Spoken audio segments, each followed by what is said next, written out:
Uma boa noite a todos. É efetivamente uma grande satisfação para a Associação de Direito de Família e das Sucessões, a nossa ADEFAS, iniciar os webinários deste segundo semestre de 2023, com duas presenças marcantes e com temas da maior importância para o nosso direito. O professor Dr. Vitor Frederico Kumpel falará sobre os impactos da Lei de Registros Públicos nas uniões estáveis, tendo em vista os termos declaratórios e os chamados distratos, ou termos dissolutórios perante o Registro Civil das Pessoas Naturais, o RCPN. E o doutor Graciano Pinheiro de Siqueira, que também já está aqui conosco, apresentará as novidades envolvendo o Sistema Eletrônico de Registros Públicos no RTD e no RCPJ. Nós temos aqui já muitos participantes, quero agradecer a todos a presença, teremos com certeza muitos mais no decorrer deste webinar, que será então dividido da seguinte forma: 20 minutos terá a palavra o professor Dr. Vitor Kumpel, depois 20 minutos o Dr. Graciano Pinheiro de Siqueira, e depois, então, abriremos por 30 minutos os nossos debates com a livre palavra para todos aqui que quiserem usá-la. Vou começar, então, pela apresentação, embora dispense a apresentação, do professor Dr. Vitor Frederico Kumpel, e depois apresentarei o Dr. Graciano em termos curriculares. Breves currículos, porque tem efetivamente muitos dados nas suas vidas profissionais, e vou aqui simplesmente trazer os principais dados de uma maneira muito resumida. Professor Dr. Vitor Frederico Kumpel é presidente da Comissão de Direito Registral da Associação de Direito de Família e das Sucessões, a ADEFAS, é o primeiro livre docente em direito notarial e registral do Brasil, pela Faculdade de Direito da Universidade de São Paulo, é doutor em Direito Civil e graduado em Direito pela Faculdade de Direito da Universidade de São Paulo e coautor da coleção Tratado Notarial e Registral, editora YK, entre outras obras. Tenho aqui, inclusive, já, Dr. Vitor, o último, não é? Os dois últimos tomos editados pela YK, sob a coordenação do professor Vitor Kumpel, que trata exatamente de cartórios no seu tomo 1 e no seu tomo 2, aqui em continuação. E no tomo 1, que eu já vi, com os dados exatamente da união estável em formulários no RCPN, ou seja, a matéria que será versada por ele. Dr. Vitor Kumpel é magistrado e, atualmente, em segundo grau de jurisdição no Tribunal de Justiça de São Paulo. Um grande professor, grande docente, um profundo conhecedor da área registral e notarial, que nos brindará, então, com a sua palestra. Muito obrigada, professor Dr. Vitor Kumpel, por aceitar o nosso convite e está com a palavra. Em primeiro lugar, agradecer à doutora Regina Beatriz Tavares da Silva pelo convite. Os valores também são bem comuns. Cumprimentar aqui já o doutor Graciano Pinheiro de Siqueira, que vai trabalhar a questão dos sistemas eletrônicos. Também cumprimentar o doutor Carlos Fernando Brasil Chaves, que compõe a nossa comissão, né? O doutor Graciano faz parte também, ele também preside toda a questão notarial. Aqui o nosso tema é união estável em formulários, né? Então, é a Lei 14.382, foi uma lei que trouxe um bom impacto em 2022, e ela modificou realmente o provimento 37 por meio do provimento 141, né? Até entendia que deveria talvez ter sido feito um provimento do zero, porque, na verdade, ampliou muito, né, o provimento 37, que era um provimento mais simples e que tratava do registro no livro E das uniões estáveis por meio das escrituras públicas ou das sentenças declaratórias, né? E, por força da DEFAS, o provimento 146 também, que compõe o provimento 37 e 141, de 26/6/2023. Então, depois até vou fazer uma referência ao papel da DEFAS, né? Então, a primeira questão importante, acho que vem a ser trabalhada e tal, é o paradoxo que foi criado por meio da 14.382. A Lei 14.382 trouxe um paradoxo, porque ela criou uma série de entraves e de formalidades para a união estável, tanto que o provimento 141 ele divide, na verdade, agora o provimento 37 em 3 partes, que é o registro da união estável, a questão da mudança de regime e a questão da conversão da união estável em casamento. Ela não disciplina só, realmente, lá a questão do registro da união estável. Ela também disciplina a conversão da união estável em casamento e tudo de maneira bastante complexa, né? A leitura do provimento ela exige assim uma meditação, né? Exatamente pelo grau de complexidade do provimento, e a gente aqui já cumprimenta, né, o ministro Salomão, exatamente por ter trabalhado de maneira tão complicada institutos que deveriam ser talvez um pouco mais simples. Isso cria um paradoxo. Até pego um julgado do ministro Salomão, que eu vou me reportar de vez em quando aqui, que é um recurso especial 1761 do Mato Grosso do Sul, em que ele fala, professora Regina, que a união estável para ele é um ato-fato jurídico. Ele até coloca, dizendo que a união estável é um ato-fato jurídico, uma convivência duradoura com o intuito de constituir família, né? Isso mostra o paradoxo, porque se é um ato-fato jurídico, ou seja, nasceria de uma vontade não tão qualificada e tal, e, na realidade, a ideia, e a gente tem tantas uniões estáveis assim no Brasil e tantas demandas, né? Agora na 4ª Câmara de Direito Privado, eu vejo a quantidade imensa que nós temos exatamente de reconhecimentos e de soluções de união estável com a questão lá da partilha de bens, uniões estáveis pós-mortem e tal. Temos várias, né? Toda semana a gente julga uma série lá de uniões estáveis e tal. Um dos temas mais, assim, prementes na parte de família, sem sombra de dúvida, é o reconhecimento e dissolução. E, por outro lado, na verdade, o paradoxo se dá porque a habilitação de casamento, que era algo mais complexo, se tornou algo extremamente simples. Tanto que hoje nós temos o que nós chamamos de habilitação express.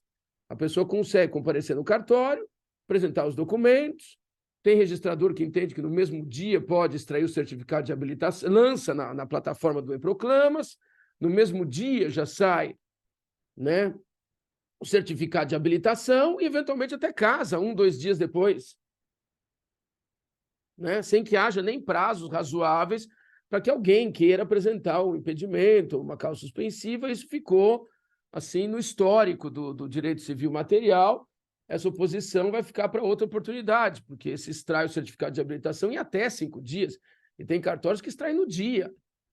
Então, é algo assim bizarro, né? O casamento, que era algo litúrgico e formal, se tornou algo express. E a união estável, que é algo absolutamente informal, embora seja extremamente complexa, né, na sua relação material, se tornou algo litúrgico, né? Se alguém quiser fazer hoje uma certificação eletrônica, vai gastar dias no registro civil. Então, a gente não consegue entender esse paradoxo gerado, né? E uma segunda observação preliminar é exatamente o princípio da correspectividade da norma, ou seja, quanto mais direitos eu te dou, mais obrigações você terá e mais responsabilidade civil incidirá. Então, se o registrador civil ele entende que o termo que ele vai lançar lá, como a doutora Regina até chamou aqui, num formulário, isso vai gerar uma responsabilização civil imensa. Até porque é bom lembrar que, não obstante o tema 777, o STJ entende que não aplica o princípio da dupla garantia, ou seja, eu ainda posso processar o tabelião, o registrador direto, sem precisar processar o Estado. E isso vai fazer com que as demandas também aumentem muito, daqui a pouco a gente vai voltar nisso aqui. E uma última observação. O nosso sistema, doutora Regina, é o sistema do título-modo. O que significa ser um sistema do título-modo? Que eu trabalho bem na livre docência e tal. Que nós temos, na verdade, a confecção de título e nós temos a registrabilidade de título. Não é só no sistema de transmissão. Então, quem é que confecciona títulos no Brasil? Além do advogado que elabora títulos particulares. O tabelião de notas. Ele é o confeccionador de títulos. E qual é o papel do registrador, qualquer que seja, de imóveis, do RCPN? É qualificar títulos. O doutor Graciano foi registrador há muito tempo. Ele não confeccionava títulos. Ele não fazia contratos e estatutos sociais. Ele qualificava os contratos e estatutos sociais. Ou seja, dizendo que se há registrabilidade ou não. E hoje o sistema ele virou uma massa informe, porque nós temos o registrador confeccionando títulos. E não é só esse termo aqui, ou formulário. Isso começa no erro já desde a 13465, que deu ao registrador de imóveis confeccionar o título de uso capião. Não era ele que deveria ter confeccionado o título, era o tabelião de notas. Não era lavrar, não era praticar uma ata notarial, era confeccionar todo o procedimento da uso capião no tabelionato e apresentar para o registro para qualificação. Aliás, o primeiro projeto de uso capião extrajudicial era todinho no tabelionato de notas. Um projeto que acabou não indo para frente e depois, com a 13465, passou para o registrador, o que está errado. O registrador ele não tem que confeccionar. Como é que eu vou simultaneamente confeccionar um título e qualificar o mesmo título que eu confeccionei? Eu nunca vou qualificar negativamente um título que eu mesmo confecciono. Então, a gente tem já uma imperfeição sistêmica, né? São dois papéis distintos. Tabelião de notas, lavra escrituras, que faz prova plena, artigo 215. E o registrador meramente qualifica as escrituras, as sentenças judiciais, os títulos lavrados por advogados, quando é possível a lavratura. Mas no momento em que eu tenho, né, 3 títulos aqui possíveis. Primeiro, as sentenças declaratórias de reconhecimento e dissolução, com uma imperfeição, que elas podem reconhecer a união estável do separado de fato. Só que isso não poderia entrar no registro nunca. Porque eu não posso ter uma certidão de casamento vigente anotada uma união estável. Porque eu não sei se está vigente o casamento ou a união estável. E essa certidão de casamento ela é emprestável para qualquer coisa que eu queira fazer. E era um momento oportuno, né, do provimento 141 ter brecado essa possibilidade. Ou seja, mesmo a sentença reconhecendo a união estável do separado, de fato, não poderia ingressar no registro. Porque eu não posso ter uma certidão de casamento sem a averbação de uma separação, de um divórcio como união estável. Porque eu vou olhar aquele documento e é possível que a pessoa tenha largado o companheiro e voltado com o casamento, que tem prevalência sobre a união estável. Olha que documento louco, doutora Regina, nós vamos ter. Olha que certidão louca. Você olha essa certidão e fala, ué, mas você não separou? Não, separei de fato. Mas e união estável? Não sei, nem estou muito feliz da união estável. Olha que coisa louca. Depois nós temos as escrituras públicas, né? Que eram tanto de reconhecimento quanto de dissolução, e os termos declaratórios. Só que o termo declaratório, de acordo com a lei, ele era para meramente declarar a união estável, ele não era para destratar a união estável. E o termo, na verdade, passou a ter mais fé pública do que a escritura pública. Porque ele pode reconhecer uma data retroativa e a escritura pública só pode reconhecer a data da lavratura do ato, que jamais vai coincidir com a data da união estável. Ou seja, as partes vão mentir se elas perante o registrador falarem, não, nós começamos a união estável na data da lavratura da escritura. Isso é impossível, porque a união estável tem um período constitutivo. Ela não se constitui imediatamente. Tanto que a escritura é declaratória. E aí a grande dificuldade dos operadores do direito de reconhecer quando nasceu a união estável, que a gente vai voltar nisso daqui a pouco. Então, em relação ao termo, eu coloquei, na verdade, 10, né, observações. A primeira, que é a unicidade do termo, ou seja, só é possível lavrar um termo declaratório. Ou seja, se eu quiser retificar o termo, eu preciso cancelar para lavrar um novo do zero. Então, não é possível que tenham dois. O princípio da facultatividade do registro do termo, que, na minha concepção, a 14382 não disse isso, ou seja, o termo era para ser lavrado só para o registrador do livro E e imediatamente ser registrado, mas, de acordo com o provimento 141, eu posso lavrar o termo e ele ter vida própria. Eu não sou obrigado a registrar o termo no livro E, que não tem o menor sentido, porque ele passaria a ser um documento fazendo prova plena tal qual a escritura pública, e ele nem ingresso no registro de imóveis não tem, que é uma outra observação. O próprio provimento 141 não lhe dá esse ingresso no registro imobiliário, ou seja, eu não consigo lá registrar o termo no livro 3 do registro imobiliário, nem averbar na matrícula, e a escritura eu consigo, que é um outro problema. O terceiro é exatamente a questão da mutabilidade de regime, que eu vou averbar, na verdade, nesse termo, e aí a DEFAS conseguiu brilhantemente que, caso haja partilha imobiliária, realmente precisa ser só por escritura pública, e não é possível se lavrar o termo.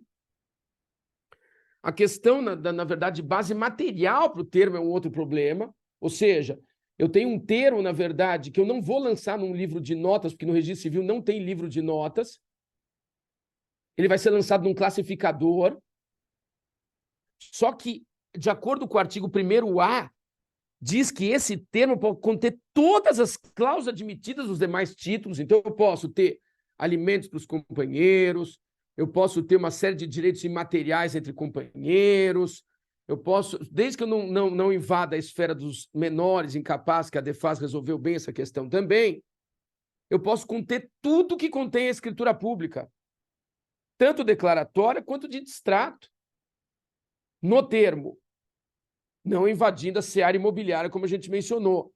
Mas o termo, como a gente falou, ele tem uma outra questão importante, que é o procedimento de certificação eletrônica.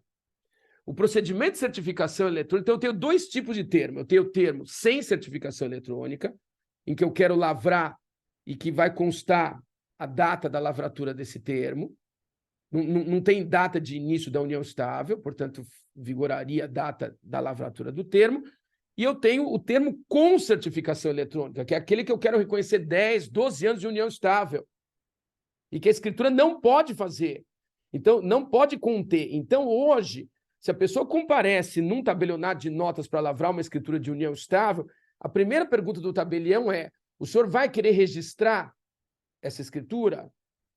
Porque se o senhor quiser registrar a escritura, melhor o senhor no registro civil. Porque eu não posso pôr a data retroativa em que inicia no registro. Então, se o senhor lavrar a escritura pública comigo, o senhor vai ter que também lavrar um termo que vai custar metade do valor de uma habilitação de casamento para poder retroagir a data, porque a minha fé não chega nesse ponto. A minha fé é só para que a data da união estável seja hoje que vocês estão aqui perante mim. E o registrador civil, não, como ele tem uma fé maior que a minha, ele pode conter retroativamente qualquer data de início da união estável, porque ele pode fazer uma certificação eletrônica, que, de acordo com a 14382, era meramente conferir uma data do registro da união estável para converter em casamento, e que virou, na verdade, um procedimento judicialiforme, em que o registrador civil vai colocar as partes numa sala, doutora Regina, e vai observar o Instagram das partes, verificar o WhatsApp, a comunicação entre elas, verificar o Facebook, e vai fazer uma entrevista individual com cada uma delas, que nem está no DNA do registrador, mas ele vai fazer isso. E uma vez feito isso, ele ainda pode requerer provas adicionais, documentos, outras informações. Pode, inclusive, desqualificar a escritura. Ele pode dizer: olha, a data que está na escritura está errada, hein? E pode, inclusive, dar uma outra data. para início da união estável? Porque tudo isso lhe foi albergado pelo provimento 141. Então, veja, né? A gente já está chegando aí nessa parte final. Então, relembrando as 3 grandes conquistas da ADEFAS: assistência do advogado no caso de dissolução, aplicação analógica do 733, envolvendo menores, incapazes e tal, nascituros, e a modificação do regime com partilha, obrigatoriedade da escritura. Então, nisso eu parabenizo a doutora Regina Beatriz, o trabalho hercúleo nessas 3 grandes conquistas. Mas aí, doutora Regina, fica no final aqui as questões complexas. A primeira, qual é a data do início da união estável? Porque veja, até perguntei isso num congresso recentemente, se os que estavam presentes lá lavrariam uma escritura pública de um casal que conviveu durante 2 meses. E boa parte diz que sim. E aí eu peguei esse voto do ministro Luiz Felipe Salomão, que é do Mato Grosso do Sul, em que tanto o juiz quanto o tribunal reconheceram a união estável, e ele diz que não. Ele diz, na hipótese, vou só ler o item 3 aqui pequenininho, na hipótese, o relacionamento do casal teve um tempo muito exíguo de duração, apenas 2 meses de namoro, sendo 2 semanas em coabitação, que não permite a configuração da estabilidade necessária para o reconhecimento da união estável. Então, ele deu provimento ao recurso em que 2 instâncias tinham reconhecido a união estável para falar que em 2 meses não há união estável. E que, portanto, a companheira não podia concorrer com os herdeiros na união estável pós-mortem, para mostrar a complexidade do artigo 1723 no que se chama de duradouro. Agora, vamos imaginar, doutora Regina, que tivesse comparecido o registro civil, lavrado um formulário, reconhecida essa união estável, e a pessoa perdeu uma chance. E ela poderia dizer, não, como eu tinha expectativa desse direito, eu quero uma indenização contra o registrador civil. E dependendo do julgado, vai ser procedente. E vai dar 15 mil de dano moral em algo que ele recebeu 500 para fazer. Será que vale a pena? Essa é a pergunta. Vale a pena? Vale a pena você afrontar o princípio da correspectividade da norma jurídica? Ou seja, eu estou te dando direitos, eu te dou prerrogativas, eu estou tirando prerrogativas do tabelião e dando para você, registrador. Mas será que compensa a quantidade de ações indenizatórias que você vai sofrer se não for reconhecida a união estável pelo judiciário, que é quem capitaneia em última instância a verdade da união estável e que consegue realmente detectar o que é duradouro, público e contínuo e aquilo que existe, na verdade, com vontade de constituir uma união estável, não sendo aquele namoro qualificado, né, tão fronteiriço com a união estável. Minha pergunta é, será que vale a pena realmente me valer desse instrumento que eu entendo que vai trazer mais dor de cabeça para o próprio registrador do que deixar realmente a cargo do tabelião de notas que tem o DNA da escritura pública? Então, com essa pergunta, professora Regina, nem entrei numa outra questão complexa, que é exatamente o problema da comunhão e das regras da comunhão e da conversão em condomínio com subrogação, que nem vou entrar nesse ponto, que seria um tema que o registrador teria que enfrentar na hora de converter a união estável, mudar o regime na vigência da união estável, quando no casamento eu preciso de alvará judicial.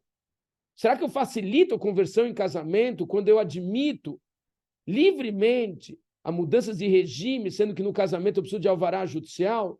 Será que a lei está facilitando a conversão da união estável em casamento, como diz a dicção constitucional? Então, essa é uma outra pergunta que fica. Eu estou em 20 minutos e 20 segundos, devolvendo a palavra à doutora Regina Beatriz, né, porque eu prezo muito pela questão do horário, eu acho que tem que ser muito correto em relação àquilo que é requerido para nós, né, desde a época que eu fui professor de muitos cursos preparatórios e tal, e a gente sabia a importância de respeitar o horário, professora Regina, e com isso eu devolvo em 20 minutos e 42 segundos a palavra a Vossa Excelência.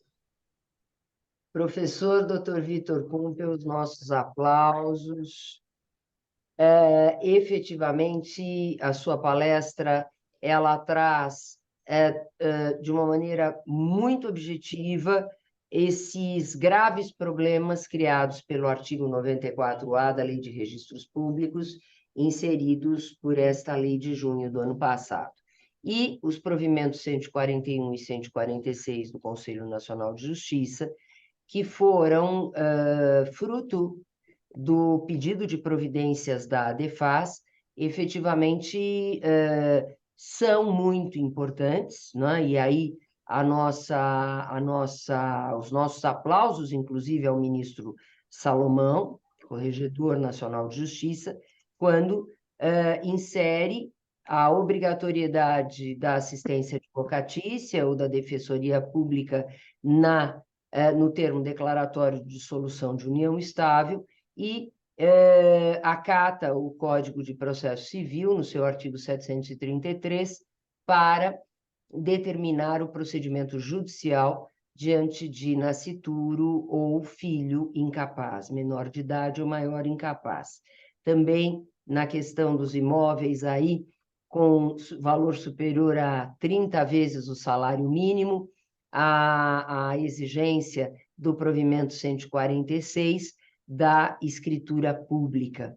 Mas, efetivamente, como bem falou o professor Vitor Kumpel, não há uma solução ainda adequada na regulamentação do artigo 94A da Lei de Registros Públicos. E, por isso, a ADEFAS está agora em tramitação, a ADEFAS interpôs um recurso administrativo para que o órgão colegiado do Conselho Nacional de Justiça possa apreciar os nossos pedidos. Sendo que, como bem colocou o professor Vitor, o distrato na leitura do artigo 94A da Lei de Registros Públicos não está entre as atribuições do RCPM. O distrato continua, segundo a norma, como atribuição dos tabelionatos de notas e, havendo menor incapaz, sentenças judiciais, ou seja, processo judicial, que isso está resolvido pelos provimentos. Mas distratos, não, distratos são atribuição do tabelionato de notas, né? E é esse um dos nossos pedidos no recurso administrativo para que isto seja corrigido. Além, não é, professor Vitor, da ação direta de inconstitucionalidade, que está em tramitação no Supremo Tribunal Federal, que foi promovida pela ADEFAS, em parte deste dispositivo 94A pela inconstitucionalidade e em outra parte pela interpretação conforme. Então, temos aí ainda um longo caminho a trilhar e eu quero depois, vamos voltar a debater, já há várias perguntas aqui no bate-papo, nós vamos trazer essas perguntas de volta, vamos abrir a palavra aqui aos nossos participantes, que mais uma vez eu cumprimento, só que eu quero, conforme já havíamos combinado, passar a palavra antes ao doutor Graciano Pinheiro de Siqueira, que é membro da Comissão de Direito Registral da ADEFAS, especialista em Direito Comercial pela Faculdade de Direito da Universidade de São Paulo, professor em vários cursos preparatórios de pós-graduação na área notarial e registral, autor e coautor de várias obras e textos jurídicos, um grande especialista na matéria, e que vai nos trazer os principais aspectos do Sistema Eletrônico de Registros Públicos, RTD e RCPJ. Doutor Graciano, muito bem-vindo, com a palavra. Antes de mais nada, boa noite a todos. Tá? É uma imensa satisfação, né, participar dessa webinar da ADEFAS, né? E eu gostaria, então, de agradecer o convite formulado pela doutora Regina, né? E também pelo Dr. Vitor, pelo Dr. Sandro, etc. Né?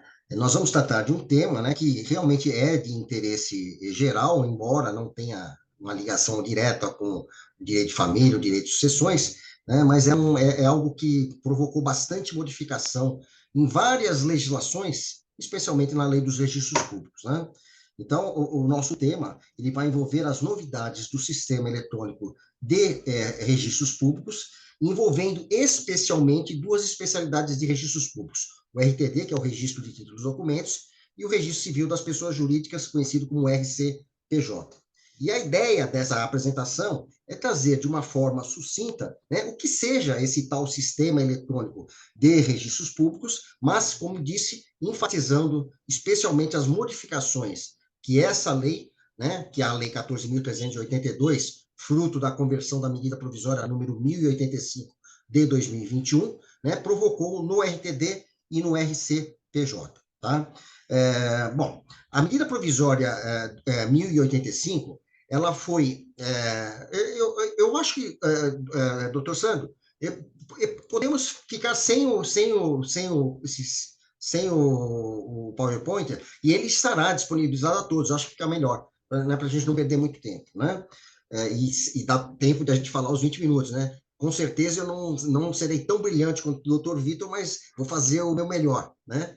Bom, então, no dia 27 de dezembro de 2021, né, foi editada a medida provisória 1085, né, que foi publicada já no dia 28 de dezembro de 2021, quando passou a vigorar, com exceção apenas do seu artigo 11, que é justamente uma disposição que diz respeito ao registro de títulos e documentos. Esse artigo 11, ele dá nova redação ao artigo 130 da Lei dos Registros Públicos, né, que é aquela disposição que diz respeito à competência territorial do RTD. Tá? Então, hoje, a competência para registro no RTD é o domicílio das partes, essa é a regra geral. E se as partes tiverem domicílios diferentes, né, esse registro deverá ser feito em todos eles. A ideia, né, com a mudança a partir de 1º de janeiro de 2024, é que eu faça um único registro no RTD. Tá? Mas essa lei, então, ela modificou várias outras leis, dentre elas a Lei 4591, que trata do condomínio em edificações das incorporações imobiliárias, a 6766, né, a 6015, o Código Civil, e revogou outras disposições. Tá? Interessa-nos, como eu já disse anteriormente, falar apenas das modificações atinentes ao registro de títulos e documentos e ao registro civil das pessoas jurídicas. Tá? O ponto central, na verdade, da medida provisória da Lei 14.382, 14.382, ele reside na efetiva implementação e funcionamento de um sistema eletrônico de registros públicos, de que trata, na verdade, já o artigo 37 da Lei 11.977, 37 seguintes da lei, né, que já previa há algum tempo atrás a existência de um sistema eletrônico de registros públicos. Né? E tanto isso é verdade que já por conta da Lei 11.977 já existiam, por exemplo, o SRI, que é o Sistema de Registro Eletrônico do Registro de Imóveis, tá? No âmbito do RTD também já existia lá uma central de registros eletrônicos e assim por diante. Tá? Lembrando que a adesão ao SERP, ela é obrigatória para todos os registradores. Todos os registradores brasileiros, tá? Eles deverão aderir ao SERP. Tá? O SERP terá um operador nacional que já está constituído, inclusive, sob a forma de uma associação, cuja sede é no Distrito Federal e que, me parece, já está registrado o seu estatuto lá perante o Registro Civil de Pessoas Jurídicas do Distrito Federal. Quais são exatamente os objetivos, né, desse SERP, do Sistema Eletrônico de Registros Públicos? O primeiro deles é fazer com que se viabilize o registro público eletrônico dos atos e negócios jurídicos, a interconexão das serventias dos registros públicos, a interoperabilidade das bases de dados entre as serventias dos registros públicos e entre as serventias dos registros públicos e o SERP, o atendimento remoto aos usuários de todas as serventias dos registros públicos por meio da internet, que vai facilitar muito a vida das pessoas, porque elas não vão ter que mais ir aos cartórios, no mais das vezes, para fazer a prática de determinados atos. Né? Eles poderão fazê-lo via internet. a recepção e envio de documento e títulos, a expedição de certidões e a prestação de informações em formato eletrônico, inclusive de forma centralizada para a distribuição posterior às serventias dos registros públicos competentes. A visualização eletrônica dos atos transcritos, registrados ou averbados nas serventias dos registros públicos, né? Isso já funciona, por exemplo, no caso de pessoas jurídicas, no âmbito das juntas comerciais, né? Se eu preciso hoje ter acesso a um documento que foi arquivado na junta comercial, eu entro no site da junta comercial e eu tenho lá a visualização da documentação. Isso vai ser possível também via SERP. Eu gostaria de até lembrar só uma coisa. Não é que o SERP está criando tudo isso. Na prática, muitas coisas já vinham sendo feitas sob a forma eletrônica, tá? Mas a ideia é que isso se torne efetivamente tudo eletrônico de um tempo, né? Que mais? O intercâmbio de documentos eletrônicos e de informações entre as serventias dos registros públicos e entes públicos, inclusive por meio do Sistema Integrado de Recuperação de Ativos, de que trata o capítulo 5 da Lei 14.195, que é a Lei de Melhoria do Ambiente de Negócios, né? E usuários em geral, inclusive as instituições financeiras e demais instituições autorizadas a funcionar pelo Banco Central do Brasil. O armazenamento de documentos eletrônicos para dar suporte aos atos registrais. A divulgação de índices e de indicadores estatísticos apurados a partir de dados fornecidos pelos oficiais de registros públicos, observado o disposto no inciso 7 do caput do artigo 7º da Lei 14.382. Consulta de quê? Das indisponibilidades de bens decretadas pelo Poder Judiciário ou por entes públicos, as restrições e os gravames de origem legal, convencional ou processual incidentes sobre bens móveis e imóveis registrados ou averbados nos registros públicos. Que mais que a gente pensa em relação ao SERP, né? Eu posso também visualizar atos em que a pessoa pesquisada conste como devedora de título protestado e não pago, garantidora real, cedente convencional de crédito ou titular de direito sobre bem objeto de conscrição processual ou administrativa. E outros serviços nos termos estabelecidos pela Corregedoria Nacional de Justiça do Conselho Nacional de Justiça, que está efetivamente regulamentando o SERP. Aliás, já saiu até de uma certa forma, uma regulamentação do SERP através do provimento número 139 do CNJ, né? Bom, será possível ainda, para os registros públicos, a utilização de extratos eletrônicos com dados estruturados, o que dispensará a apresentação de documento físico ou eletrônico em sua íntegra, no formato tradicional, para a efetivação dos registros, garantindo maior eficiência, praticidade e detalhamento dos atos e negócios oficializados em cartórios. Essa questão dos extratos ainda está sendo regulamentada pela Corregedoria Nacional de Justiça, mas eu tenho percebido na prática que há uma certa restrição, principalmente no âmbito do registro de imóveis, em relação a esse tema, né? Bom, estando o SERP em perfeito funcionamento, a ideia é que o usuário sequer precisará ir ao cartório, fazendo tudo de forma eletrônica. Poderá, inclusive, requerer, por exemplo, que uma certidão eletrônica seja materializada em cartório diverso daquele que a expediu. Tá? Então, eu tenho lá um registro de nascimento, né, que foi feito numa determinada serventia. Eu posso requerer a cópia materializada dessa certidão em qualquer outro, no âmbito do Brasil inteiro, né? Se isso realmente funcionar, vai ser uma maravilha, né? E esperamos que realmente funcione, né? Que mais?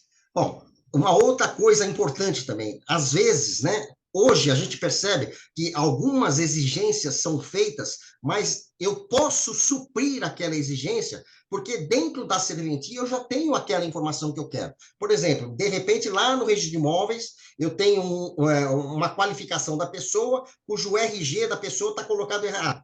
Eu não vou precisar fazer uma retificação da escritura por conta disso. Eu tenho já lá num ato anterior, realmente, registrado aquele documento, aquela informação. Tá? Então, eu posso pegar aquela informação, tá? E não mais pedir para que se faça a retificação da escritura ou coisa parecida. Né? Que mais?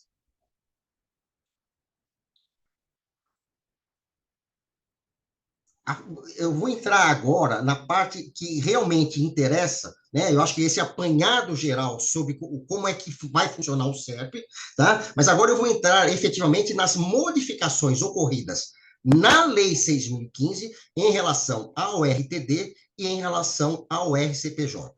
No tocante ao RTD, o RTD, anteriormente, ele só tinha 4 livros de registros propriamente ditos, né? O protocolo, o livro A, o livro B, o livro C e o livro D. Né? Ele tinha, além do, né, o A, que é o protocolo, o B, que era o registro integral, o C, que era por extrato, e o D, que era o indicador pessoal dos atos praticados nos livros B e C. Agora foram acrescentados mais 3 livros, tá? Que seriam o livro F, o livro E, o livro F e o livro G.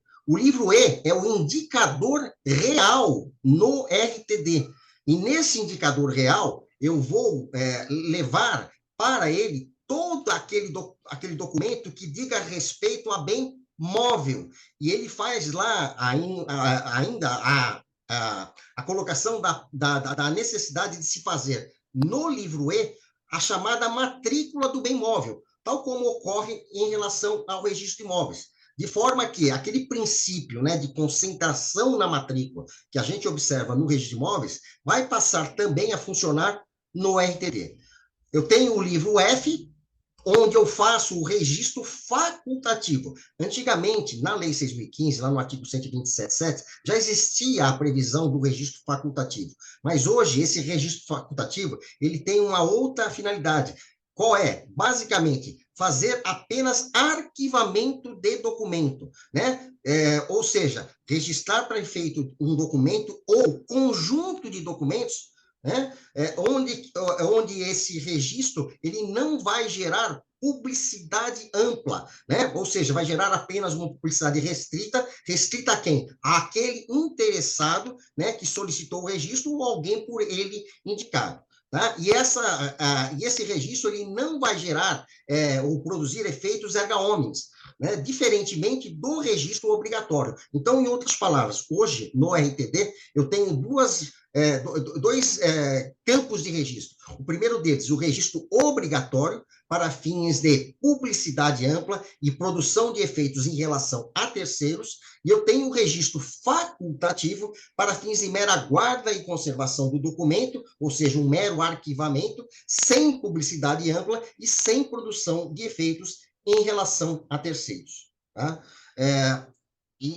Como eu mencionei, no registro facultativo, eu vou poder registrar não só o documento isoladamente, mas também um conjunto de documentos. E esse conjunto de documentos, ele vai receber um único número de registro, diferentemente do registro obrigatório, onde cada documento recebe um número distinto de registro. Né? Que mais surgiu em relação ao RTD?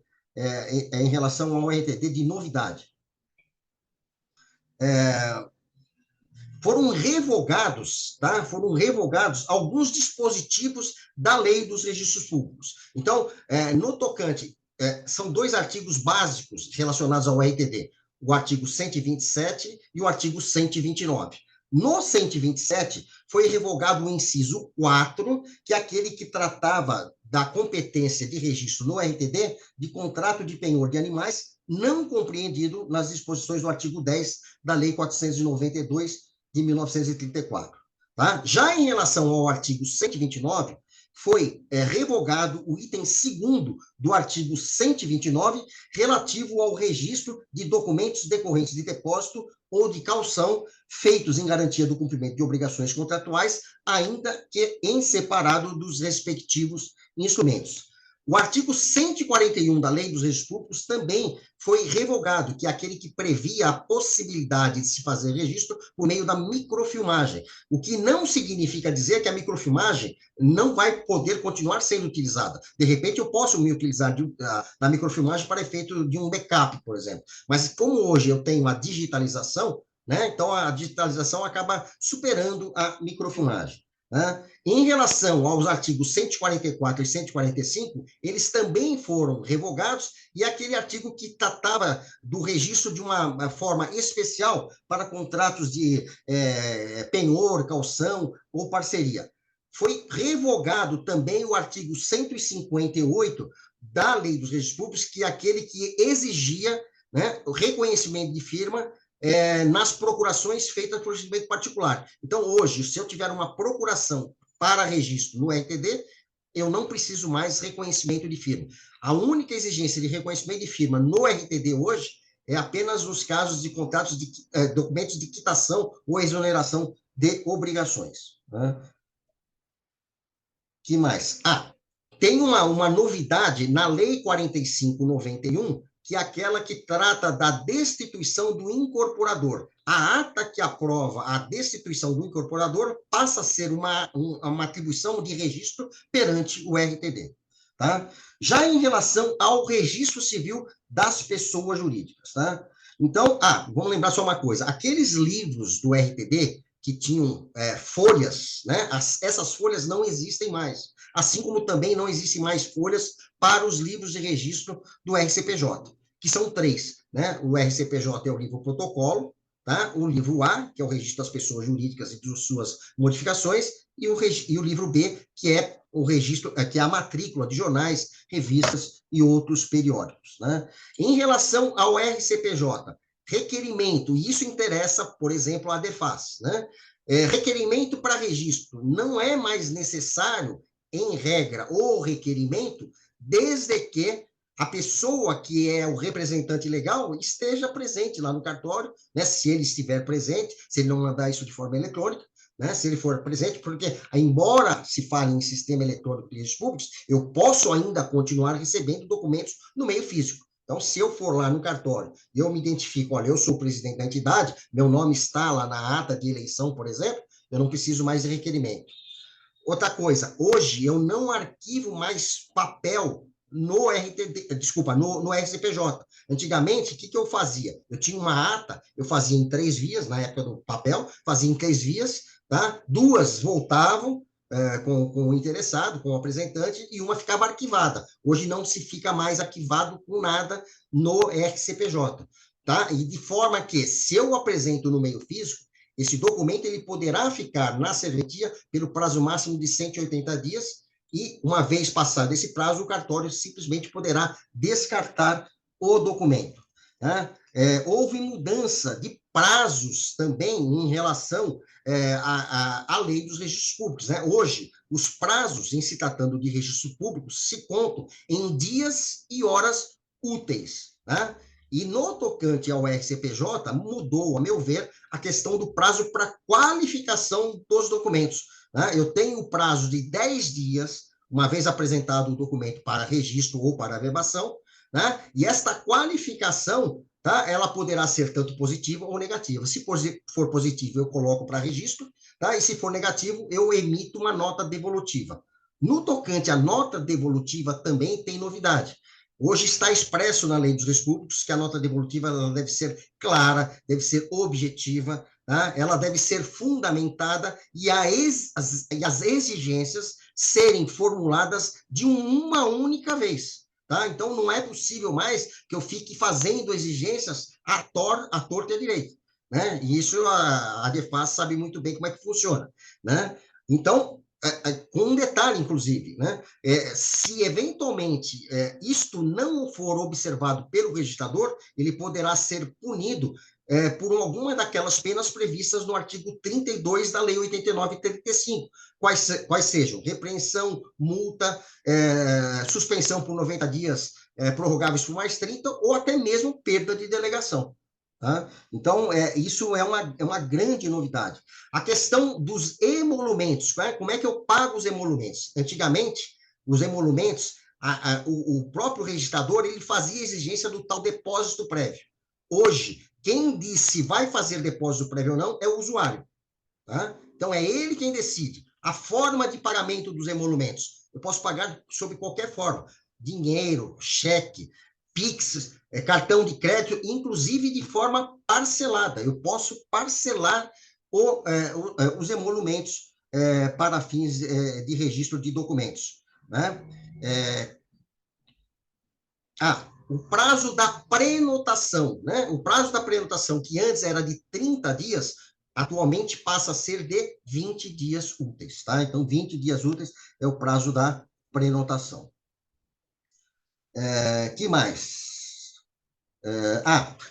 Em relação, para finalizar, em relação ao Código Civil, né, a Lei 14.382, ela introduziu duas novas coisas importantes. A primeira delas é o artigo 48A, que é aquele que possibilita, né, que as assembleias, as reuniões de quaisquer pessoas jurídicas, né, sejam feitas de forma virtual.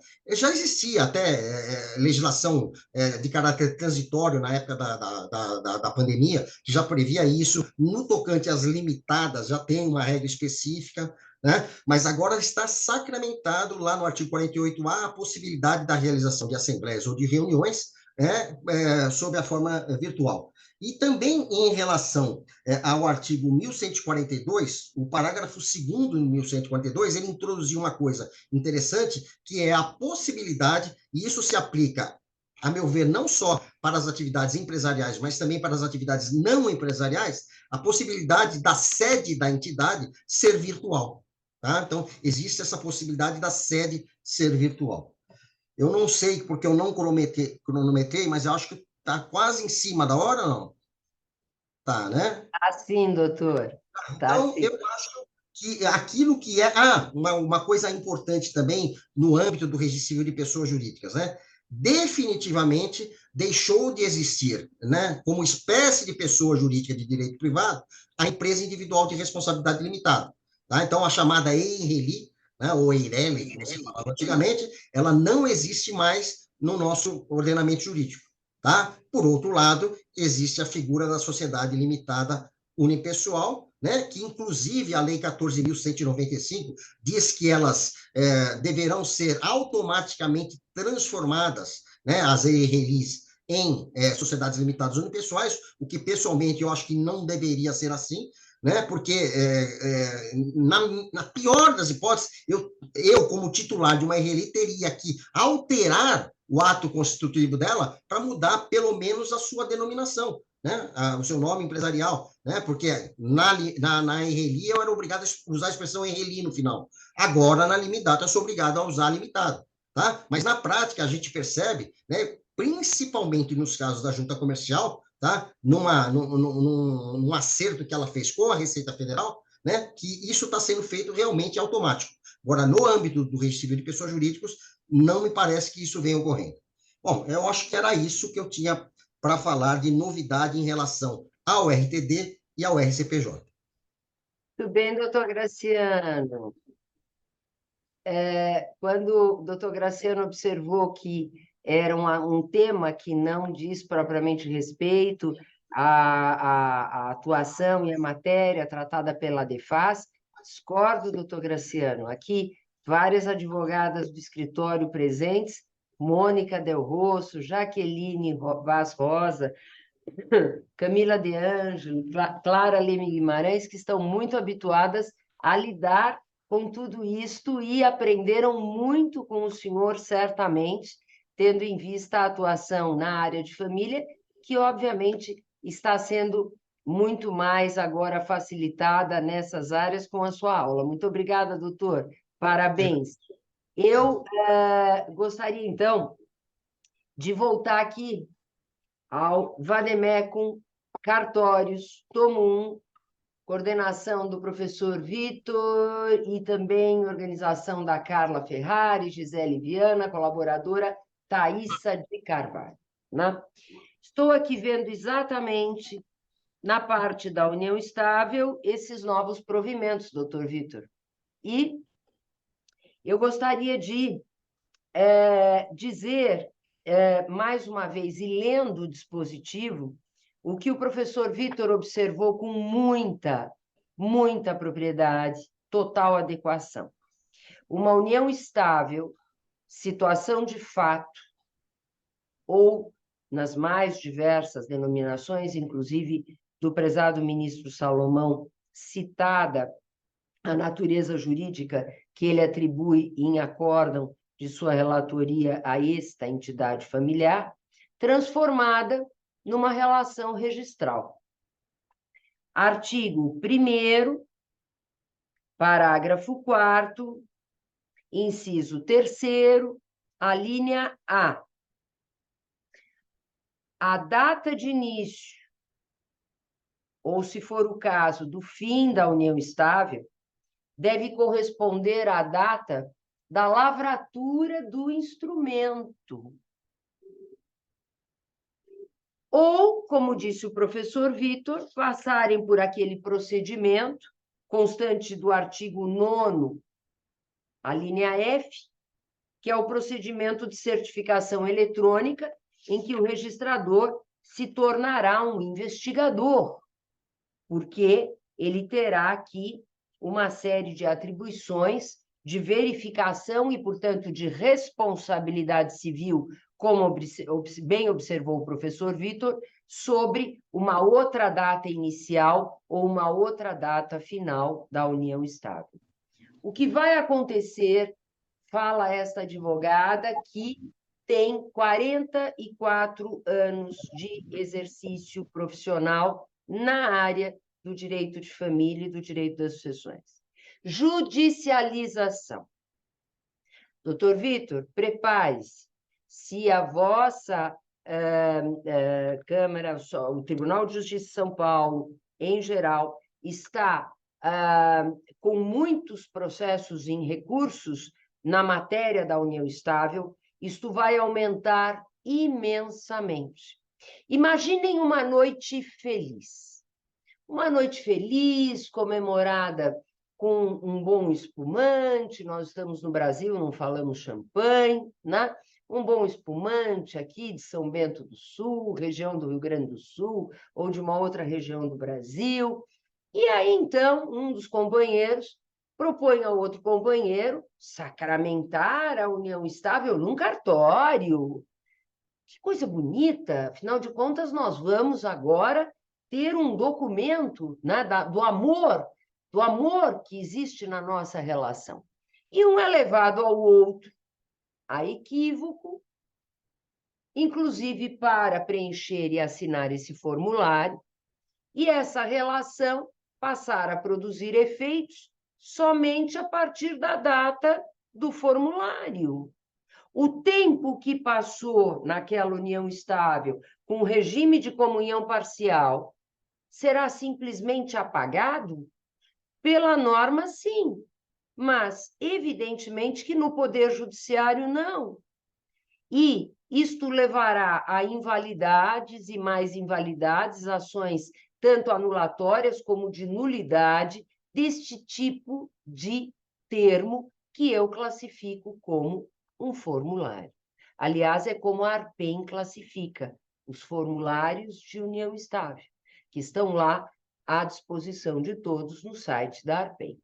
Então, vejam os prejuízos de alguém que tem direito a um patrimônio adquirido durante anos e que é levado a um equívoco para sacramentar num cartório a sua relação, sendo que pode ser que um esteja de boa fé e o outro de má fé. Sabemos, né, que, infelizmente, a vida é assim, né? Sem advogado aí. Por quê? Porque o que a Defas obteve é a obrigatoriedade da presença do advogado defensor público no termo de dissolução de união estável, que, na verdade, como bem disse o professor Vitor, é apenas um termo declaratório do término da união estável, que também será a data dessa assinatura. Pode ser que essa relação tenha terminado antes. Pode ser que exatamente não seja naquela data e possivelmente não será. Quem é que desperta um dia um casal e diz: terminamos, acabou a nossa união estável, vamos ao cartório assinar o termo de distrato? É de uma absoluta falta de realismo, não é? E com prejuízos imensos aos cidadãos. É por isso que a ADEFAS tem uma expectativa muito grande no órgão colegiado para que seja efetivamente bem regulamentada a norma do artigo 94A, em que, inclusive, os distratos não estejam, como a lei não atribui, compreendidos nas atribuições do RCPN. O tabelião de notas é quem tem, como disse o professor Vitor, a função e a atribuição de formalizar a vontade das partes. É a sua prática, é a sua vivência profissional. Isto tudo deixou de ser levado em conta. E o professor Vitor deu um exemplo, Vitor, que realmente me deixou muito mais apreensiva, quando o doutor Vitor disse, e o tabelião não pode mais, então, declarar que uma união estável começou há 2 anos, ou há 1 ano, ou há 3 anos. Poderia? Não poderia? Vai surgir a dúvida também. Tudo isso vai gerar, né, uma grande confusão, e confusão leva à judicialização. Então, em nada desburocratiza no que se refere ao 94A esta lei, em nada. E os provimentos, embora tenham melhorado, sim, né, graças ao ministro Salomão, em vários aspectos, essa norma, e especialmente pela presença do advogado no distrato, não resolveram os problemas criados por essa norma, nem o provimento 141, nem o 146. E eu quero, por último, observar, antes de abrir a palavra para todos, eu não posso deixar de falar nisso, que os provimentos, esses, estabelecem emolumentos. Emolumentos. Emolumentos, de acordo com a Constituição Federal, tem que seguir o princípio da legalidade tributária, artigo 150, inciso 1º. De acordo com o Código Tributário Nacional, há uma ilegalidade nestes provimentos quando estabelecem os emolumentos dos termos declaratórios de reconhecimento e de dissolução de união estável no valor de 50% do valor previsto para o procedimento de habilitação do casamento. Por quê?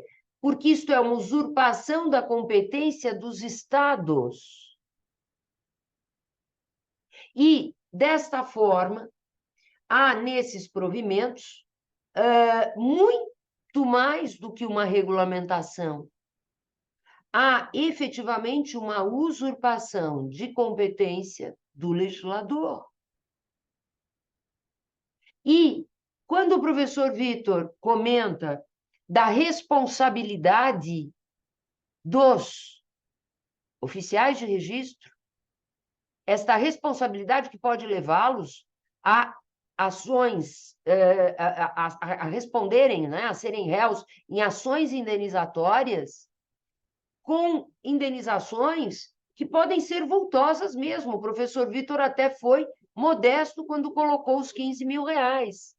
Imaginem os prejuízos daquele que perdeu a comunhão de bens parcial, conforme dispõe o artigo 1725 do Código Civil, por um período, por um longo período. Esse dano pode equiparar até, né, ou pode ser até equiparado, professor Vitor, efetivamente à perda sofrida. Isso é muito grave, ou seja, os oficiais de registro civil que têm senso de responsabilidade e que têm, obviamente, o verdadeiro temor reverencial à legislação, como devem ter, porque têm fé pública, não podem lavrar estes termos. Não devem lavrar estes termos. Poder podem, não devem lavrar estes termos. Isso é muito perigoso para os próprios cartórios.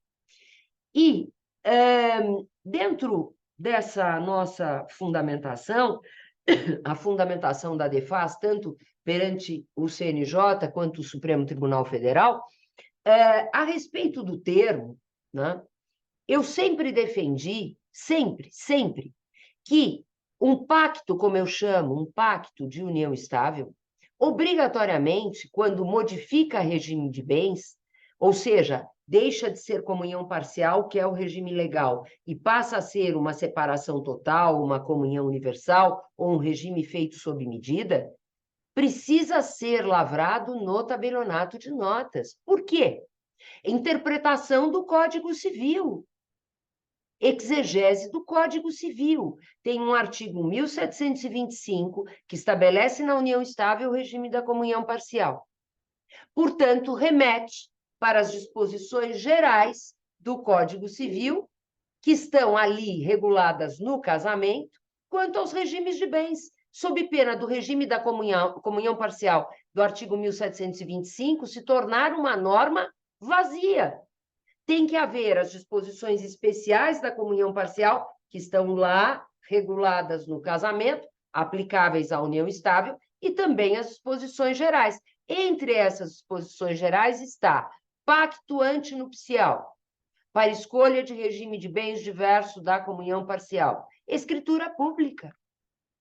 Voltando ao que o professor Vitor colocou, porque é o tabelião de notas que formaliza a vontade das partes. Então, eu sempre defendi, muito antes desta norma, muito antes destes provimentos, em todos os livros, em todos os artigos que eu escrevi, inclusive no curso de Direito Civil, em que eu tenho a honra de ser coautora do professor Washington de Barros Monteiro, que obrigatória é a escritura pública para o termo de declaração de união estável. Um advogado não pode fazer um contrato particular sob pena desse contrato ser havido como nulo, independentemente de vício da vontade, porque não seguiu a forma que está prevista no nosso Código Civil. Agora, além do advogado poder fazer o termo, como alguns defendiam, né, que não pode, né, ou que não deve, porque efetivamente é um risco para os envolvidos nessa relação, um termo particular, o cartório de registro, né, podendo lavrar estes termos como data inicial e data final. Ah, professor Vitor, o que vai acontecer no nosso Brasil, né? Judicialização pela frente, não é? O seu som, por favor. Professor, eu vejo muita insegurança jurídica, realmente. Vejo que alguns registradores, muito embora os números que a Arpen já apresentam são elevados os termos, né? Já foram lavrados muitos termos. Vejo que, como eu falei, que não que o registrador civil seja menos ou mais qualificado, não se trata da qualificação, porque todos são muito qualificados, prestam concursos duríssimos, né? Quer ser para registrador civil ou tabelião de notas. É que, como eu falei, o DNA é diferente, a atividade é diferente. Na verdade, está todo focado em confeccionar títulos. Tem sala para isso, tem sala privativa, tem espaço próprio, tem o sigilo, que já é natural, os escreventes são todos eles preparados para a lavratura dos atos, né? Não que o escrevente do registro civil, veja, é outro DNA, que senão parece, você está dizendo uma coisa. Não. São também extremamente preparados para qualificar títulos realizados. Então, e isso realmente subverte o sistema. E os provimentos, como um todo, com todos os elogios que a gente já fez merecidamente, eles deveriam, na verdade, sempre estabelecer a limitação que for necessária.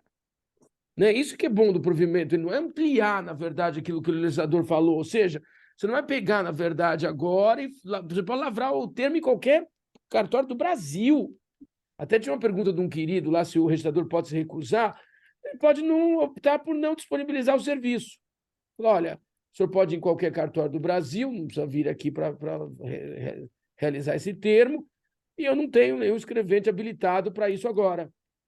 Como acontece em muitos registros civis que não lavra a procuração. A procuração sabe disso. Tem muito cartório de registro civil na cidade de São Paulo que não lavra. E ele faz muito bem, porque se não tem alguém habilitado, vai praticar muitas atrocidades com procuração falsa, com indenização de procuração, que eu tenho um monte de ações assim também. É melhor não ter. Você tem o livro lá, mas não abre, não disponibiliza. Vim lavar uma procuração aqui. Pois não, desculpe. Melhor o senhor não tabelionar de notas e tal, ou em outro ofício de registro civil, que nós não disponibilizamos o serviço aqui. E não há problema nenhum em relação a isso. Não há nem demérito nenhum. Você sempre precisa medir, na verdade, se realmente vale, né? A questão de você lá, Dormir. Tá tarde, 2 dormir, tá tarde. né, praticar o ato, o registrador civil ele precisa medir isso com carinho e tal, porque realmente o provimento alargou muito os preceitos legais, né? Além de alargar, professor Vitor, modificou, né? Porque a união estável sempre teve a natureza fática e passou a ter uma natureza registral, ou seja, o início da união é aquele preenchimento do formulário e o fim da relação também, salvo aquela outra certificação, né? Então, é algo efetivamente bastante preocupante, mas eu tenho, sabe, professor Vitor, doutor Graciano, eu tenho sempre a expectativa, diante da admiração que sempre nutri pelo ministro Salomão, em seus preciosos votos, em suas preciosas relatorias no Superior Tribunal de Justiça, que ele mesmo venha a se conscientizar disto tudo. É muito difícil, né, fazer uma norma. Todos nós sabemos como é difícil elaborar uma norma, né? E cabe a quem a elaborou, né, corrigir os seus erros, né? Corrigir os seus próprios erros. Aliás, sempre dizia o professor Youssef Said Carrali, saudoso mestre, doutor, professor Youssef, meu professor na Universidade de São Paulo, que é uma grande qualidade mudar de opinião. Por isso que o professor Youssef, a cada edição da sua Bíblia, Divórcio e Separação, da outra Bíblia dos Alimentos, a cada edição, muitas vezes ele mudava de opinião e era criticado por isso, quando não, merecia elogios, exatamente por ter essa qualidade, né? E essa humildade de reconhecer que aquela opinião anterior não estava a mais adequada, não era a mais adequada, e mudava. Temos esperança de que o próprio ministro venha a refletir melhor sobre esses provimentos. E eu gostaria que alguém aqui do nosso auditório virtual, né, fizesse alguma pergunta ao doutor Graciano, ao doutor Vitor, né, que participasse aqui, sem qualquer receio, nós estamos sempre aqui com a palavra aberta a todos, a pergunta que estava aqui no bate-papo já foi respondida pelo professor, se o registrador civil pode se negar, né? Sim, como ele respondeu, mas devem ter aqui muito a conversar sobre esse tema. Mônica, já que ninguém fala, convoco a Mônica, né? Que é sócia aqui no escritório e tem a senioridade, né? Vamos lá, Mônica, o que você acha desses termos? E o que você tem? Alguma pergunta, talvez, também para o doutor Graciano? É um tema aí, né, que com certeza vai trazer diversos problemas aqui para a gente no escritório, acredito, né? Eu não tenho dúvidas disso.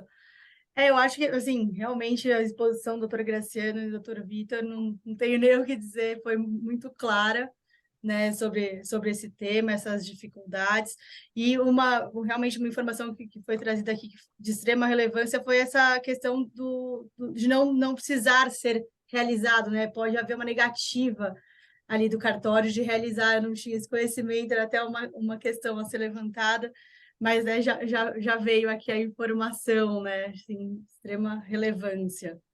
E, Mônica, professor Vitor, doutor Graciano, professor Graciano, eu fico imaginando como é que, dentro da estrutura e do DNA, que eu acho essa expressão fantástica do professor Vitor, de um cartório de registro civil, do RCPN, como é que ele pode avaliar se está havendo uma livre e espontânea manifestação da vontade, se não há ali uma coação, se a pessoa que está assinando aquele termo, seja declaratório da existência, seja declaratório da dissolução, está com o seu discernimento preservado. Tudo isto, um tabelião de notas, e eu já acompanhei lavraturas e mais lavraturas dos tabelionatos de notas, por ser sua função a formalização da vontade, eles verificam, eles avaliam, há notários, inclusive, que registram em vídeo as perguntas feitas para checar se a pessoa, o outorgante ou o outorgado, tem discernimento, se está efetivamente consciente daquilo que estará assinando a escritura, não é? Tudo isso é prática, não é? É prática que vem da função, né? Então, afora esses equívocos que podem, obviamente, que serão, né? As pessoas serão levadas a equívoco porque não conhecem e nem têm que conhecer e não terão advogado no termo declaratório dos dispositivos antecitados, né? Os próprios o próprio discernimento da pessoa, a livre expressão da vontade, isso é tudo muito grave. Uma união estável tem os mesmos efeitos do casamento civil, salvo a herança necessária, que não há na união estável enquanto existe no casamento. Aliás, isto também graças ao trabalho da DEFAS, quanto ao tema 809 no Supremo Tribunal Federal. Herança necessária, não. Mas os outros efeitos são iguais. Se nós estivéssemos, professor Vitor, professor Graciano, vivendo, por exemplo, em Portugal, porque nós temos aqui, além, não é, do nosso primeiro livro, saudoso sempre, sempre aqui em mãos, né, editado pela YK, Família e Pessoa, uma questão de princípios, o livro que é oriundo do primeiro congresso da DEFAS Internacional do ano 2018, mas que é extremamente atual, com temas importantíssimos, que a YK nos honrou com a edição. Nós temos também um outro livro, que é o Tratado da União de Fato, em que nós comparamos a legislação de vários, os ordenamentos jurídicos de vários países, são ali 9 países envolvidos, uma obra, inclusive, bilíngue, graças ao trabalho do Ricardo Bibi-Meio, que fez a tradução, todos os artigos em espanhol e português, em que nós vemos que só no Brasil a união estável tem os mesmos efeitos do casamento civil. Só no Brasil. Então, se ainda vivêssemos em Portugal, por exemplo, onde a união estável dá pouquíssimos efeitos, basicamente, pensão alimentícia quando tiver necessidade e morada do casal quando houver necessidade de permanência no domicílio do casal. Só. Ali ainda um termo declaratório com tais efeitos, não é, professor Vitor? Poderíamos até imaginar, né? Mas com todos os efeitos que tem a união estável de regime de bens, pensão alimentícia, todos os aspectos atinentes pessoais e patrimoniais ali envolvidos, né? Permitir este tipo de regulamentação, né? É algo que tem que mudar, né? E alguém tem o microfone aberto, e eu acho que é o Walter, o doutor Walter, eu peço que desligue. Doutor Walter, por favor, desligue o seu microfone. Então, realmente é algo que tem que mudar, professor Vitor, professor Graciano. Não é possível que isto permaneça no nosso ordenamento. Porque pobres magistrados, o que eles vão ter, que já estão acumulados de processos, e sabemos disso, e que trabalham muito pelo volume de processos que têm que julgar, vão ter muitos mais. e pobre do cidadão, que quando não puder se socorrer do Poder Judiciário, até por ignorância, e não tem um advogado ou um defensor público para consultar, até porque nem sabe que pode consultar, sofrerá prejuízos imensuráveis.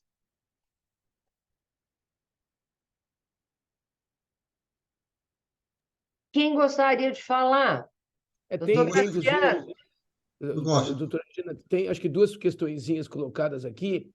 Ele até põe, né? Um homem que tenha se divorciado em 2003 poderia declarar união estável contra a mulher com data início em 2000? Pode, porque na verdade ele vai fazer a certificação eletrônica, vai verificar que ele estava separado de fato e tal, que já estava em união estável, o regime pode ser o regime, se não fizeram nenhum contrato escrito lá, apresentado para o registrador civil, que é o outro problema que ele vai ter, é que se apresentarem vários contratos escritos para ele, com firmas reconhecidas, etc., vai fazer o quê com esses contratos? Vai averbar um monte de regimes diferentes? Então, isso também não foi resolvido pelo provimento, entendeu? Que é outro problema sério que ele vai ter. Poderia acontecer isso? Poderia, sem problema nenhum. Sem dúvida. E aqui a Laiane Batista, ela pergunta se seria viável para todos a orientação aos advogados no sentido de peticionar diretamente junto ao judiciário para homologação de um acordo de vontades sobre união estável. Não há necessidade. Busquem os tabelionatos de notas e a escritura pública terá toda a validade. Aliás, o artigo 94A em nada retirou a validade da escritura pública. E, é claro, o professor Vitor, ele traz aquela hipótese, né, catastrófica de não poder declarar que a união estável começou antes por força desse provimento, mas obviamente que poderá, não é, professor Vitor, declarar que a união estável começou há 1 ou 2 anos, ou há 3 anos. O que não vai poder fazer é retroagir o regime de bens. A validade, se há modificação do regime de bens, ela ocorrerá a partir daquela data conforme posicionamento uniforme do Superior Tribunal de Justiça, né? Mas utilizem-se os serviços notariais, não precisam buscar o Poder Judiciário para fazer homologações, né? Claro que se tiver nascituro ou filho incapaz, aí sim, obrigatória a presença do juiz de direito, ou seja, o processo judicial, né? Tem uma pergunta aqui para o doutor Graciano, né? Da Letícia. Nos livros de RTD e RCPJ, que iniciaram com numeração nas páginas, deve-se concluir o livro da forma iniciada ou cessar imediatamente? Os novos livros contarão com folhas infinitas, doutor Graciano? Como eu já havia mencionado, embora a lei do CEP faça a previsão de que não existem mais folhas, na prática isso já vinha ocorrendo. Por quê? Porque as normas de serviço da Corregedoria, elas, na verdade, é que deram origem às modificações introduzidas pela medida provisória 1085 e pela 14.382. Essa quantidade de folhas, ela só era importante se eventualmente eu tivesse que encadernar esse livro, né, materializá-lo, né, porque já era feito o registro digital, né, e eu teria que eventualmente materializá-lo e eventualmente numa correção apresentar ao juiz corregedor. Caso contrário, né, isso vai seguir infinitamente, tá? Não tem mais necessidade de quantidade de páginas. Tá? Então, a quantidade de páginas era só importante naquele momento em que eu tinha que, eventualmente, encadernar o livro para apresentar, eventualmente, por uma correção ou coisa parecida. Né? Mas, via de regra, nem materializado isso é. Né? Eu deixo só lá digitalizado. Eu já vi que tem uma outra pergunta também relacionada ao princípio da territorialidade no RTD. Tá?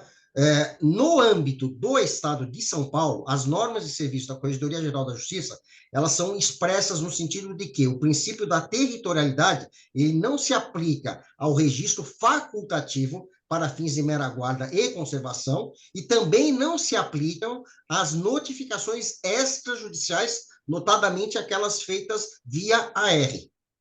Tá? Então, territorialidade não se aplica às notificações extrajudiciais, aliás, seguindo até o posicionamento do STJ, né, que diz que eu posso fazer a notificação para qualquer parte, né, e ainda dia 9, agora saiu uma decisão também no sentido de que qualquer pessoa que recebeu está recebido e está notificado, né? Então, só que tem um detalhe, existe algum código de normas de outro estado, por exemplo, que fala que o princípio da territorialidade se aplica ao registro facultativo. Não tem sentido, né? Se esse registro não vai produzir efeitos, né, é mero arquivamento, eu posso arquivar onde eu quiser, tá? Eu não preciso necessariamente no domicílio das partes ou no domicílio de uma delas, né? Não há razão de ser, mas sempre vai depender do código de normas de cada unidade da federação, né? Acredito que, no mais das vezes, vão falar que o princípio da territorialidade não se aplica ao registro facultativo e também não se aplicaria à notificação extrajudicial. E só queria voltar numa colocação da doutora Regina em relação aos emolumentos, né? Realmente não faz sentido nenhum os emolumentos estarem previstos em provimento, né? Até porque a própria Constituição Federal, ela prevê lá no artigo 236, parágrafo 2º, que legislação federal, e a legislação federal é a 10.169 de 2000, estipula lá regras gerais sobre emolumentos, cabendo a cada estado a sua legislação estadual. Então, depende de lei estadual, né? Mas é isso. Obrigada, doutor Graciano, pelo reforço aí na matéria de emolumentos, que também é algo que não é de competência do CNJ. E aqui tem mais uma pergunta ao professor Kumpel. Eventual escritura declaratória da Gláucia Carvalho Schmidt, eventual escritura declaratória de união estável, lavrada, com data de início, ou seja, lavra uma data de início anterior, pelo que eu estou entendendo da pergunta da Gláucia. Ao ser levada ao registro, então ela está lavrada no notário, no tabelião de notas, e ela vai ao registro para ter conhecimento público, né? Deve ser devolvida? Caberia uma retificação para excluir a data? Já vi cartórios, completa a Gláucia Carvalho Schmidt, devolvendo para essa retificação. Isso é um total absurdo, Vitor. Veja isto. Não, isso não tem sentido. Imagine, né, o controle do registrador em cima do tabelião. O que ele vai fazer, como a gente falou, é exigir que as partes estabeleçam num documento, num classificador, que a data do início da união é a data da lavratura do instrumento, para constar isso no registro só. Né? Se não tiver essa observação, vai ser data não início não informado. Para não ter isso, teria que ser essa figura. Então, agora, o registrador não tem nenhum poder de requerer qualquer retificação e escritura do tabelião de notas. Ele não tem essa ingerência. E professor Vitor, nós sabemos, nós advogadas, todas que estamos aqui, tanto as do nosso escritório, como as de outros, não é, escritórios que aqui estão, e os tabeliães que estão aqui também presentes, os estudantes que estão aqui também, que uma das principais, vamos dizer, vantagens ou um dos principais motivos, melhor dizendo, da lavratura de um pacto de união estável é exatamente demarcar o seu termo inicial. Claro que não é que a partir dali já vai gerar efeitos. Vai precisar ganhar estabilidade essa relação para que ela ganhe efeitos. Não é logo no termo inicial que ela ganhe efeitos, né? Porque é um dos requisitos exatamente a duração. União estável, né? Não dá para ser estável com 1 ou 2 meses, como o doutor Vitor bem observou, conforme um acórdão do próprio ministro Salomão. Mas imagine perder essa motivação que ajuda tanto a evitar processos judiciais para que se discuta qual foi o termo inicial da relação, né? Então, tudo isso, né?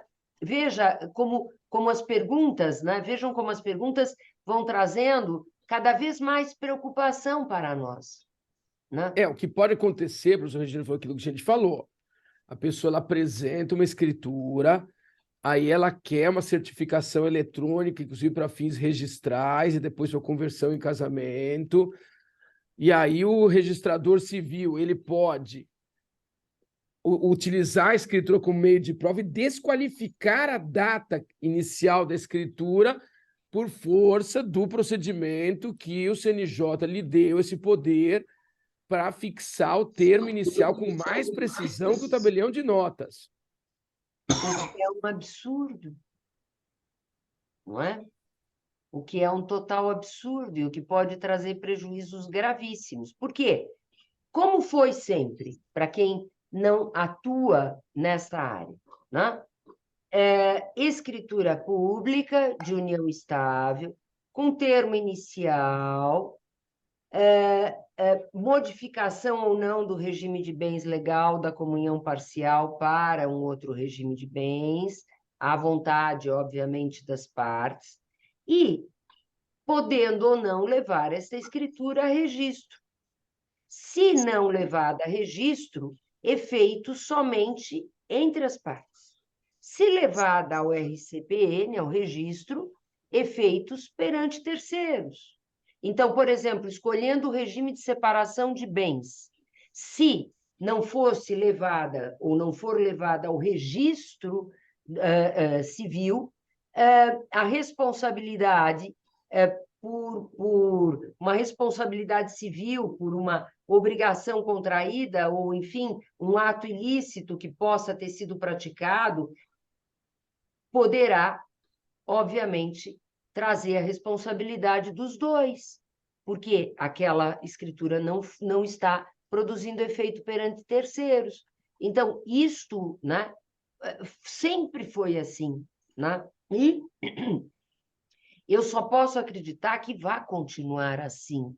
Eu não posso crer que este sistema possa ser modificado para prejuízo do cidadão, da cidadã.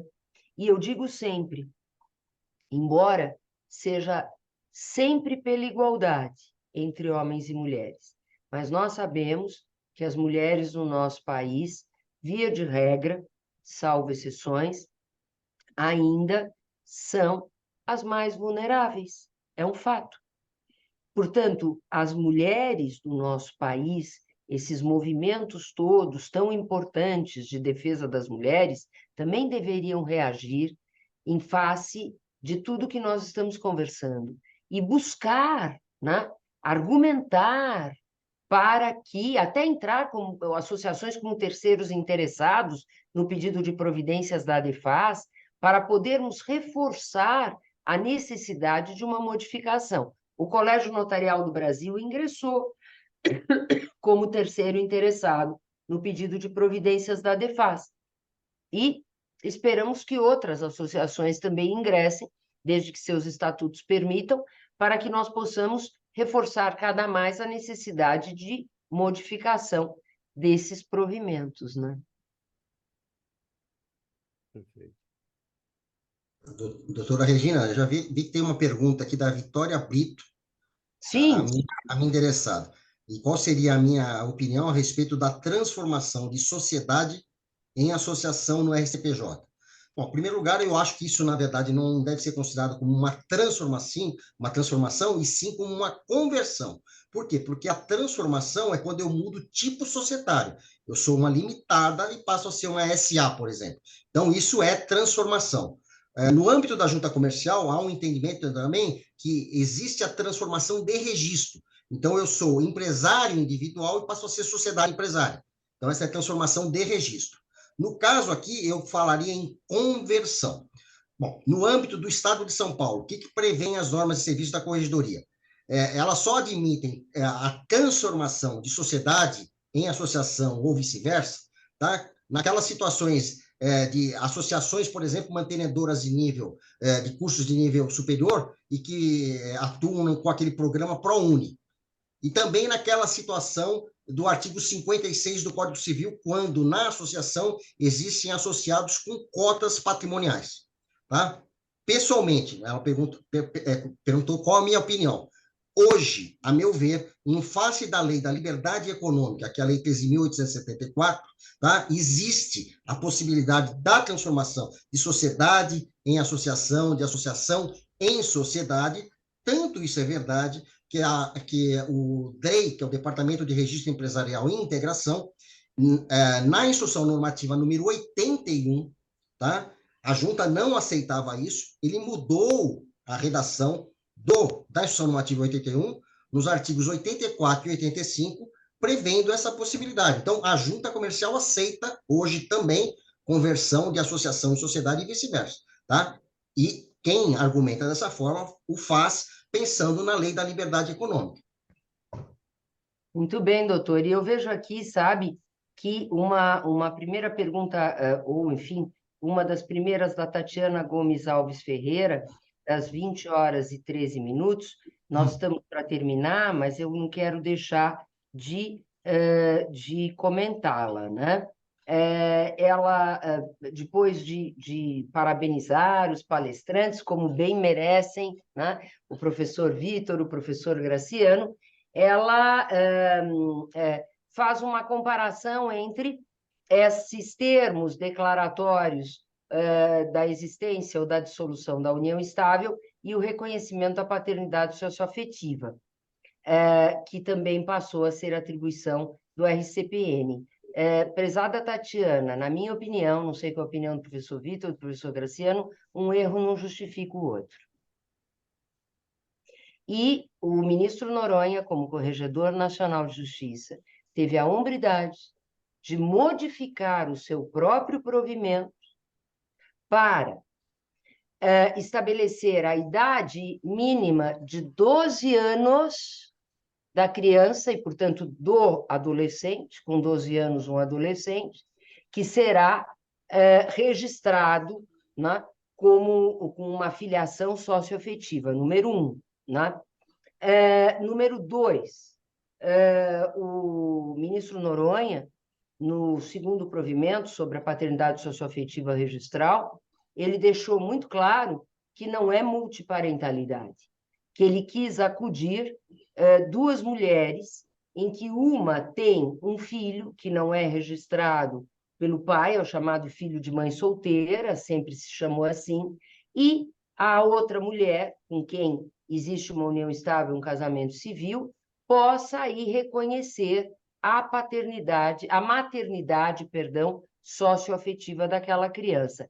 Essa foi a intenção do ministro Noronha, inclusive justificada nos seus escritos públicos a respeito.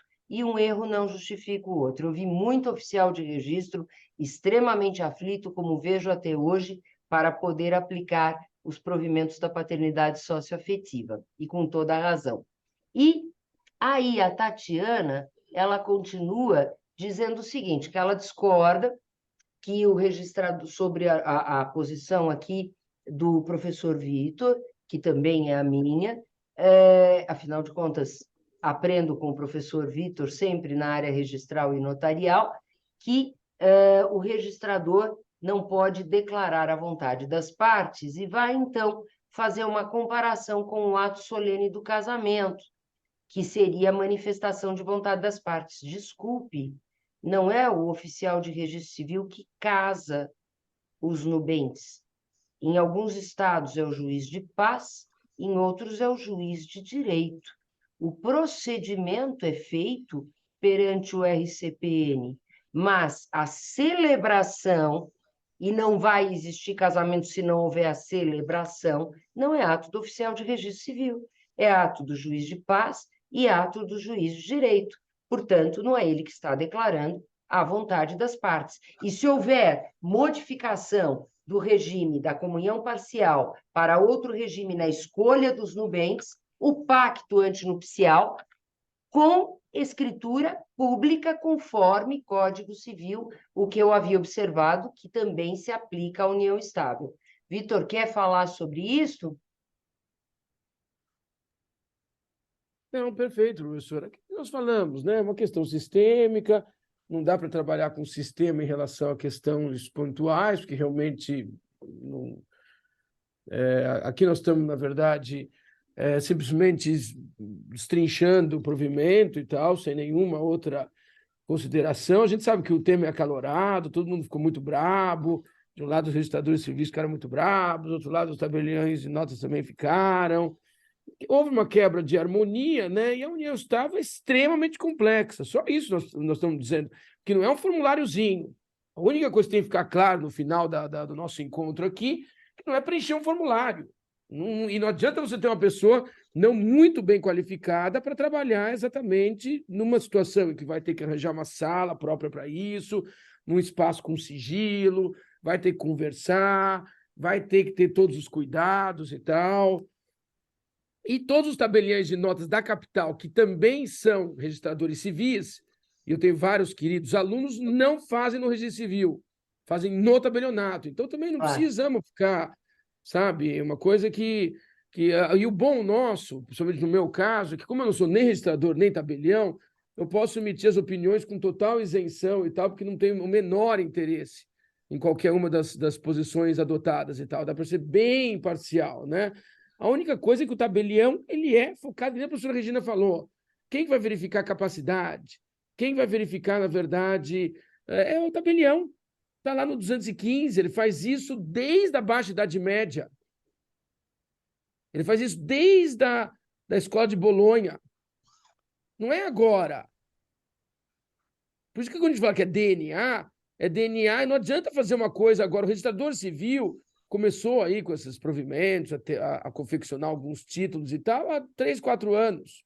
Nós estamos falando de uma coisa, na verdade, de 1500, 1300, 1200. Quando começa o tabelionato propriamente dito, que é com a escola de Bolonha, Salatiel. Então precisa dar uma olhadinha um pouquinho para trás, talvez fazer uma análise um pouco histórica, dar uma estudada um pouco melhor, para ter, sim, uma base para a gente poder ter uma discussão um pouco mais técnica. Sem dúvida, professor Vitor. Não se pode perder a história, né? Doutor Graciano, por favor, professor. Então, só para dar um pitacozinho aqui, lembrando que também a autoridade celebrante pode ser a autoridade religiosa, né? Se o casamento for religioso. Também, claro, sem dúvida, no casamento religioso com efeitos civis, a autoridade religiosa, muito bem lembrado, doutor Graciano, inclusive, por força da Constituição, a norma do artigo 226 e da regulamentação do Código Civil, sem dúvida nenhuma. É efetivamente algo que não podemos esquecer, não é muito utilizado, né? O casamento religioso com efeitos civis, mas existe, né? Está lá.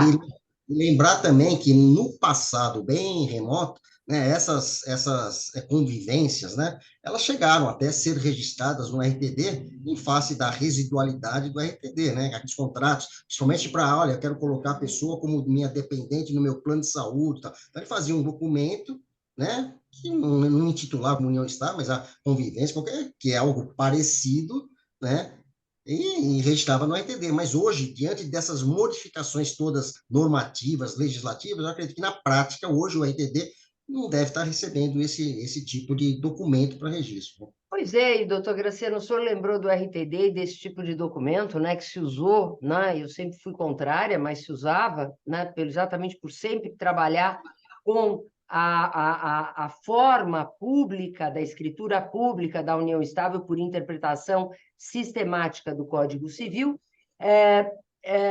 O senhor não imagine, ou não imaginem aqui os nossos queridos colegas, amigos, associados que estão neste webinar, quantos processos já tivemos no nosso escritório sobre esse terminho que seria só para obtenção de plano de saúde, quando falece uma das partes neste terminho que seria só para o plano de saúde, ou que sabe para o clube, né? Benefícios do clube, os mesmos efeitos até sucessórios do casamento, né? E regime de bens da comunhão parcial e a necessidade de uma atuação advocatícia com uma série de meios de prova, processos dificílimos que ocupam o tempo do judiciário para demonstrar que aquele termo não era um termo que reconhecia a união estável, porque ela não existia, porque era só namoro, né? Então, próprio meu filho, Luiz Eduardo Tavares dos Santos, trabalhou muito num caso dificílimo, não é? E conseguiu demonstrar que não havia união estável. Mas tudo isso a custo de sofrimento das partes, do tempo da demora, da judicialização, dos processos que se acumulam no judiciário, né? Enfim, tudo isso, né, há um preço que efetivamente não vale a pena, né, doutor Graciano? Por causa do clube, né? Por causa do plano de saúde, né? E agora, não é, professor Vitor, com essa facilidade aqui dos termos declaratórios perante o RCPN nesse documento, que eu chamo de formulário, muitos talvez vão para isto. Porque vai ser o clube, ou porque vai ser o plano de saúde, né? E não sabem nem os efeitos que são iguais aos do casamento. E o que estão causando em suas vidas, né? Para tirar Não, vantagem. perfeito, perfeito, professor. E realmente o número de termos já é bem considerável, viu? E para tirar vantagem, às vezes, se não nesses exemplos dados, né, do professor Graciano e professor Vitor, uma vantagem ilícita, né? Porque se não convive em união estável, não pode ser beneficiário no plano de saúde ou não pode ser dependente num clube desportivo, né? Não. Enfim, como diz o professor Vitor, já são muitos, né? Enfim, nós pedimos na ADEFAS o sobrestamento da aplicação da norma, tanto perante o CNJ quanto perante o STF. Não nos foi dado. A ADEFAS cumpriu seu papel, como cumpre sempre, em defesa das pessoas, em defesa da família, em defesa do patrimônio, dos aspectos pessoais, de tudo que diz respeito ao cidadão, né? Nós estamos com a consciência tranquila. Vamos ver aí o que é que virá pela frente, né? Muito obrigada, professor Vitor, professor Graciano, palmas, muito obrigada aos dois. Muito obrigada. Até a próxima. Próximo. Uhum.